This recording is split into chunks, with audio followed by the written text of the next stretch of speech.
جو سننے کو ملا سن لیا، جو پڑھنے کو ملا پڑھ لیا، جو دیکھنے کو ملا دیکھ لیا۔ کون بول رہا ہے، بولنے والے کا عقیدہ کیا ہے، اس کی کوئی پرواہ نہیں۔ بس اپنی طرف سے جب فیس بک کھولا یا کوئی بھی چینل کھولا، اب اس پہ جو بھی کلام کرنے والا ہے، اگر اس کی شکل پسند آ گئی یا اس کی آواز پسند آ گئی یا اس کا انداز پسند آ گیا یا اس کے دلائل دینے کا طریقہ پسند آ گیا تو اس کو سننا شروع کر دیں گے، پتہ نظر اس کے کہ وہ ایمان کا ڈاکو ہے، وہ ایمان کا چور ہے، یا وہ کون ہے۔ ایمان کی بربادی کی آج کے زمانے میں سب سے بڑی وجہ ہر کسی کو سننا اور ہر کسی کو پڑھ لینا اور ہر کسی کے پاس جو ہے وہ بیٹھ جانا۔ تو جو آدمی ان چیزوں میں پڑتا ہے بہت مشکل ہے کہ اس کا ایمان عقیدہ محفوظ رہ سکے۔ جبکہ حکم شریعت کیا ہے؟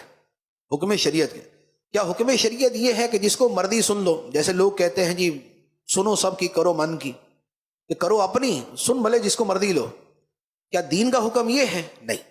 اللہ تعالیٰ ارشاد فرماتا ہے وَإِمَّا يُنْسِيَنَّكَ الشَّيْطَانُ فَلَا تَقْعُدْ بَعْدَ الذِّكْرَىٰ مَعَ الْقَوْمِ الظَّالِمِينَ۔ اور اگر تجھے شیطان بھلا دے کہ بھول کر تم غلط لوگوں کے پاس بیٹھ جاؤ، گمراہ لوگوں کے پاس بیٹھ جاؤ، دین ایمان برباد کرنے والوں کے پاس بیٹھ جاؤ، کیسے؟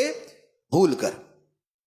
تو فرمایا فَلَا تَقْعُدْ بَعْدَ الذِّكْرَىٰ مَعَ الْقَوْمِ الظَّالِمِينَ، تو یاد آنے کے بعد ظالموں کے پاس نہ بیٹھنا۔ مسلم شریف کی حدیث ہے، نبی پاک صلی اللہ علیہ وآلہ وسلم نے فرمایا گمراہ لوگوں کے حوالے سے ایاکم و ایاہم لا یضلونکم ولا یفتنونکم، فرمایا کہ تم انہیں یعنی گمراہ لوگوں کو اپنے آپ سے دور رکھو اور خود ان سے دور رہو، یعنی نہ تم ان کے پاس چل کے جاؤ اور نہ انہیں اپنے پاس آنے دو کہ وہ چل کر آئیں کہ جی ہم آپ سے کوئی بات کرنا چاہتے ہیں، یا آج کے زمانے میں یہ کہہ لیں کہ نیٹ کے اوپر سوشل میڈیا پہ تو چیزیں چل کے ہمارے پاس آتی ہے نا، تو ان کو اپنے پاس نہ آنے دو اور خود چل کر وہاں نہ جاؤ۔ کیوں؟ فرمایا لا یضلونکم ولا یفتنونکم، کہیں وہ تمہیں گمراہ نہ کر دیں، کہیں تمہیں فطرے میں نہ ڈال دیں۔